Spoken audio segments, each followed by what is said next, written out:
and scrolling through my emails when a woman walked in. She was distraught, her eyes red and puffy, and she told me that her husband John was missing.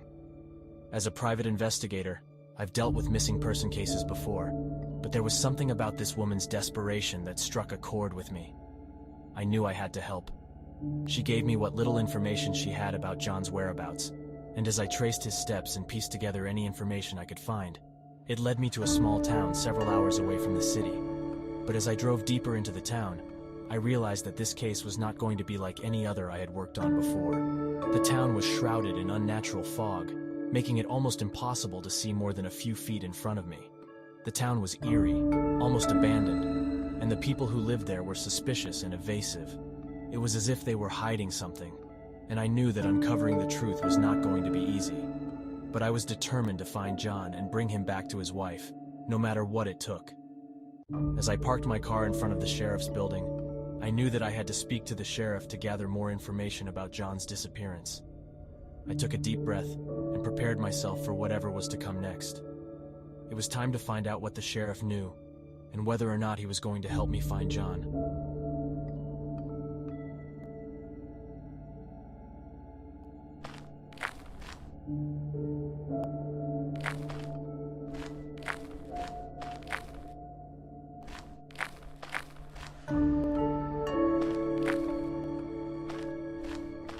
I introduce myself as a private investigator and inquire about a missing person, John Smith, last seen in this town 2 weeks ago. The police officer seems concerned and uneasy, telling me that there have been a lot of missing persons in this town, and most are never found. He explains that there's an ominous cult operating in the shadows that performs unholy rituals and sacrifices involving innocent people like John. He advises me to leave the town immediately, but I am determined to find John. The officer reluctantly gives me a key to the archives.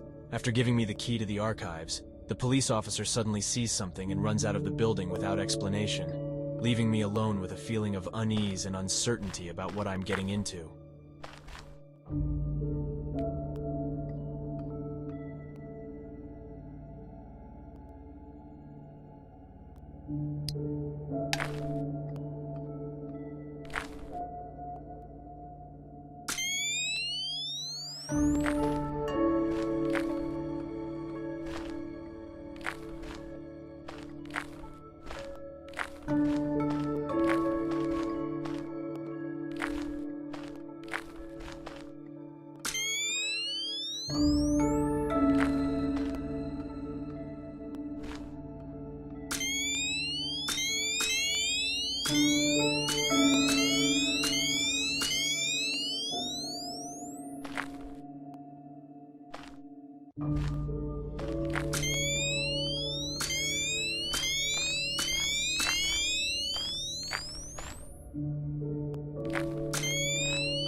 As I approach the resident, I notice that he keeps turning away his face every time I try to speak with him. It's unnerving, to say the least. Why is he avoiding me? Does he know something about the missing persons case that he doesn't want to share?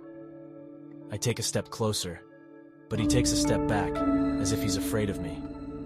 I try to appear less intimidating, but it doesn't seem to help. He remains silent, refusing to make eye contact with me.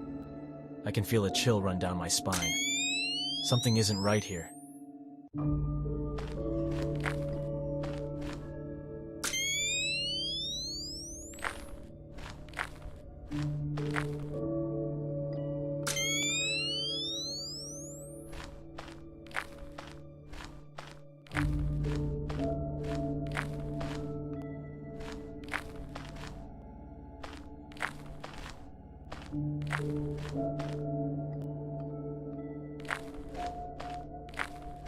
As I make my way deeper into the city, I come across another resident standing on the corner.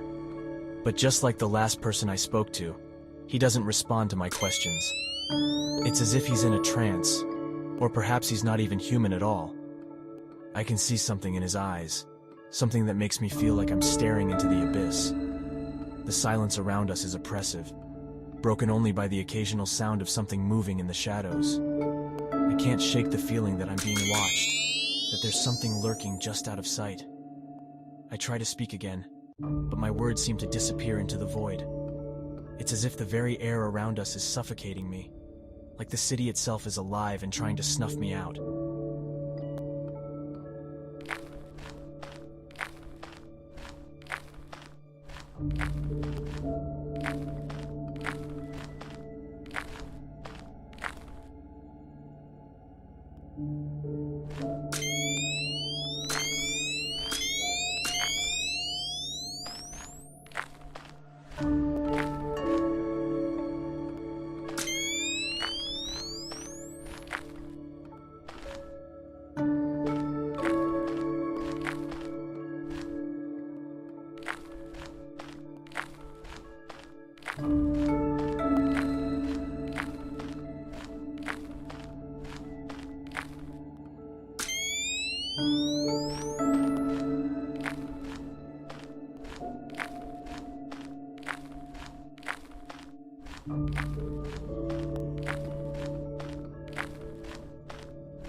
As I walk through the quiet streets, I notice a figure across me. I approach him, hoping he might know something about the missing persons case I've been investigating. The man introduces himself as Mark and says he knows the town well. I ask him if he's seen anyone matching the description of the missing person, John, but unfortunately, he hasn't. Instead, he tells me about strange things happening in the town, including people disappearing, strange creatures in the woods, and talk of a cult. My concern for John grows as I listen to his words. Suddenly, Mark offers me a theory about where John might be. I can feel my heart race with hope and anticipation. Will I finally find him? Or will I uncover something even more dangerous and sinister? Either way, I know I must follow Mark and see where his theory leads me.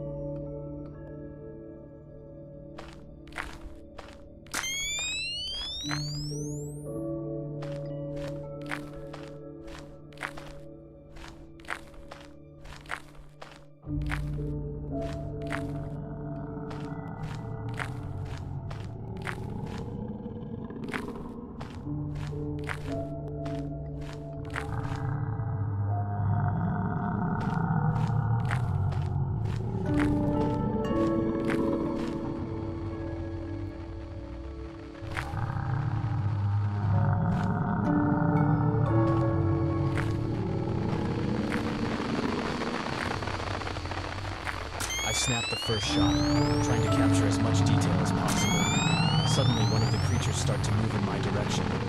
I can feel myself starting to panic.